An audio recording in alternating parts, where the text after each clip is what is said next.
Ya Rasulullah, di depan ada malaikat Israel mau masuk. Kata Rasulullah, boleh masuk, silahkan. Kemudian malaikat Israel mengucapkan salam, dan setelah mengucapkan salam, malaikat Israel menawarkan, ya Rasulullah, aku disuruh oleh Allah untuk mencabut nyawamu atau membiarkan engkau. Dalam riwayat, aku disuruh oleh Allah untuk memberikan pilihan kepadamu, al-baqa' fid dunya, tetap di dunia, atau ar-rafiqal a'la, atau dengan Allah. Nabi Muhammad menjawab, ar-rafiqal a'la, dengan Allah. Kemudian setelah itu Nabi Muhammad berdoa agar umatnya selamat. Setelah ada jaminan umatnya selamat, malaikat Israel, sudahlah, cabut nyawaku kalau memang sudah waktuku.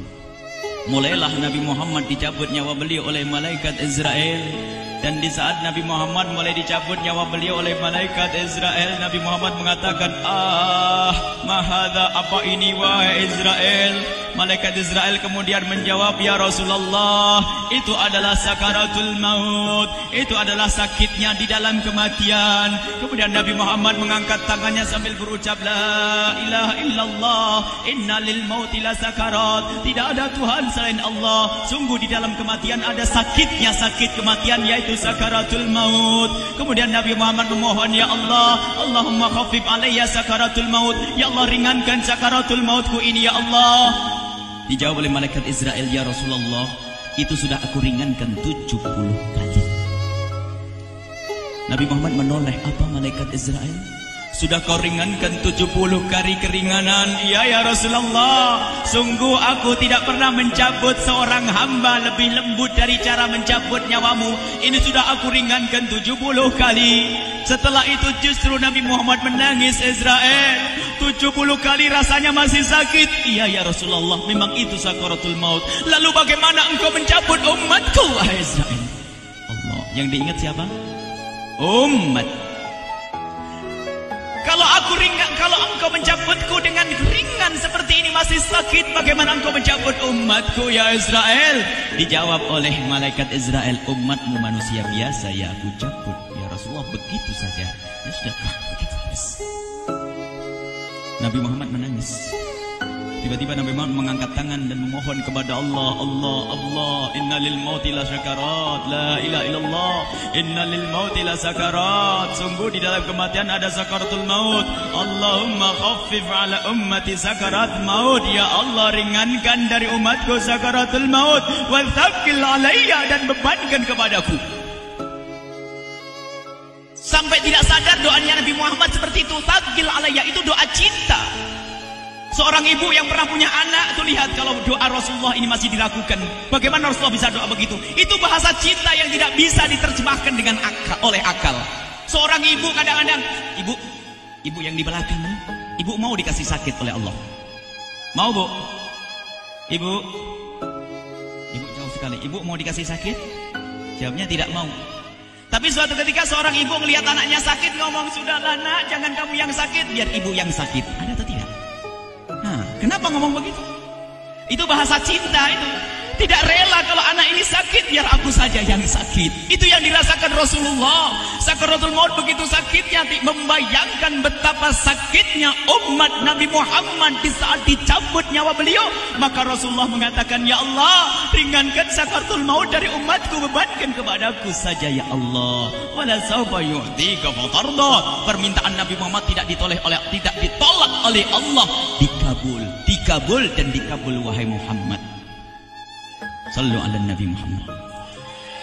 Dan benar, sakaratul maut kita ditahan oleh Rasulullah, ditanggung oleh Rasulullah, sehingga digambarkan oleh Imam Bukhari di saat Nabi Muhammad dicabut nyawa beliau, Siti Aisyah yang ada di situ. Rasulullah berada di pangkuan Siti Aisyah, yang saat itu Siti Aisyah melihat keringat dingin keluar dari kening Rasulullah. Siti Aisyah tidak pernah melihat keringat keluar seperti itu. Bahkan di saat dipegang kepala Rasulullah, panasnya melebihi dari panasnya orang biasa. Setiap kali ada kain dicelupkan di air, ditempelkan di kening Rasulullah langsung mengering.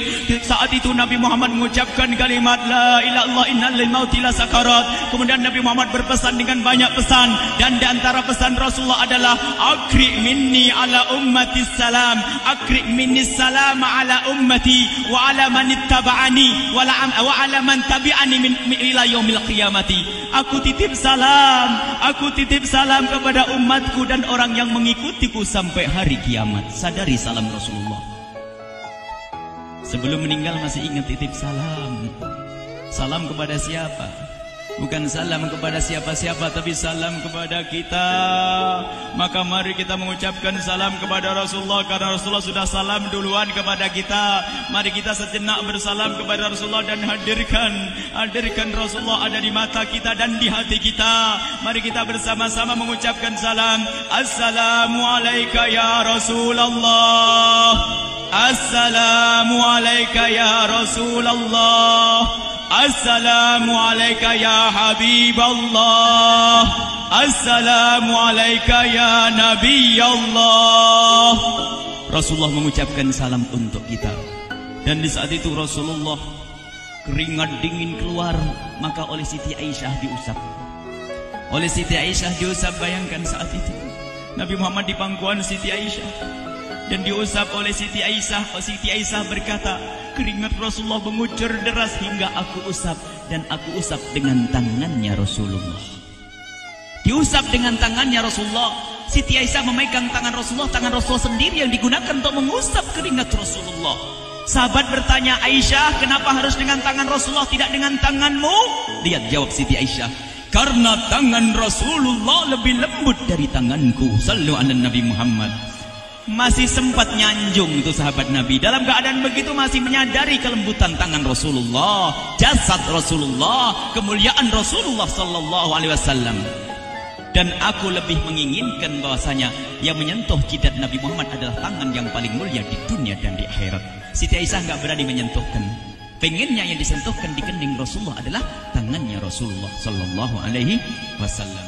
Kemudian setelah itu Nabi Muhammad merasakan sakit yang sangat untuk kita. Kemudian Nabi Muhammad mengangkat tangan tinggi-tinggi mengucapkan la ilaha illallah inna lil mauti la sakarat. Tiba-tiba tangan itu semakin turun dan ditangkap oleh Siti Aisyah. Dan di saat tangan itu jatuh di tangan Siti Aisyah, kemudian tiba-tiba paha Siti Aisyah merasakan berat kepala suci Rasulullah. Dan saat itu Siti Aisyah sadar bahwasanya Rasulullah sudah kembali kepada Allah Subhanahu wa taala. Sallu ala Nabi Muhammad. Siti Aisyah bingung di saat melihat seperti itu. Ditaruh pelan-pelan wajah Rasulullah. Sambil menangis lalu berkata, Rasulullah sudah meninggal. Para sahabat Nabi pada bingung. Sayyidina Ali tiba-tiba terduduk, nggak bisa berdiri. Sayyidina Uthman nggak bisa ngomong. Ada orang Sayyidina Zaid berkata, aku baru melihat Rasulullah. Setelah ini aku tidak mau melihat lagi selain Rasulullah. Ya Allah, butakan mataku. Aku tidak ingin aku kotori mataku dengan selain Rasulullah. Dan dibutakan oleh Allah. Bermacam-macam kejadian saat itu. Madinah heboh, luar biasa dengan meninggalnya Rasulullah sallallahu alaihi wasallam. Dan sungguh meninggalnya Nabi Muhammad adalah menghidupkan hati yang mati kalau orang paham. Tiba-tiba Sayyidina Abu Bakar datang. Setelah Sayyidina Umar mengatakan, siapa yang mengatakan Muhammad meninggal akan aku penggal lehernya. Jangan seperti orang-orang Nabi Muhammad sekarang lagi pergi seperti waktu Musa pergi kepada Tuhannya, kepada Allah, nanti akan kembali kepada kita. Muhammad belum meninggal. Ini adalah karena kecintaan Sayyidina Umar bin Khattab, tidak ingin Nabi Muhammad pergi. Tiba-tiba datang Sayyidina Abu Bakar As-Siddiq lalu masuk ke kamarnya Rasulullah, lalu masuk kepada Rasulullah, kemudian mengecup kening Rasulullah, dan Sayyidina Abu Bakar berkata, ya Rasulullah, tibta hayyan wa mayyita. Ya Rasulullah, engkau tetap harum dalam keadaan hidup dan harum setelah meninggal dunia. Sallu ala Nabi Muhammad. Hingga sampai setelah hari besoknya meninggal Rasulullah, Senin sore, Selasa malam, Rabu dikubur Rasulullah sallallahu alaihi wasallam. Setelah dikubur, Sayyidat Fatimah bertanya kepada Sayyidina Abdullah ibn Abbas, Sayyidina Anas, wahai Anas, hai Anas, sambil menangis Sayyidat Fatimah Zahra, hai Anas, bagaimana engkau tega? Atabat anfusukum an tahtu ra'sa Rasulillah. Apakah engkau rela menaburkan debu di atas kepala Rasulullah? Sayyidina Anas menangis kaget, ya wahai binta Rasulullah, kalau kami tidak dilupakan oleh Allah, niscaya tidak ada yang bisa mengubur Rasulullah. Jadi saat itu dilupakan oleh Allah, sehingga mereka tidak menyadari melakukan itu semua. Kalau mereka sadar, tidak akan bisa mengubur Rasulullah sallallahu alaihi wasallam. Ini yang diungkapkan oleh Sayyidina Anas, kalau seandainya kami tidak dilupakan oleh Allah, niscaya kami tidak akan mampu mengubur Rasulullah sallallahu alaihi wasallam.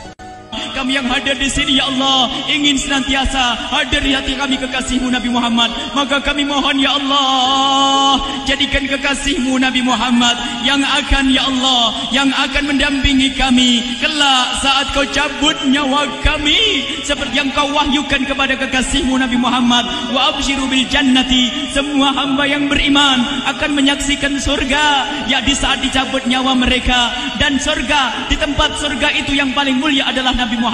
Maka kami mohon, ya Allah, saat Kau cabut nyawa kami, ya Allah, hadirkan Nabi Muhammad di hati kami, ya Allah.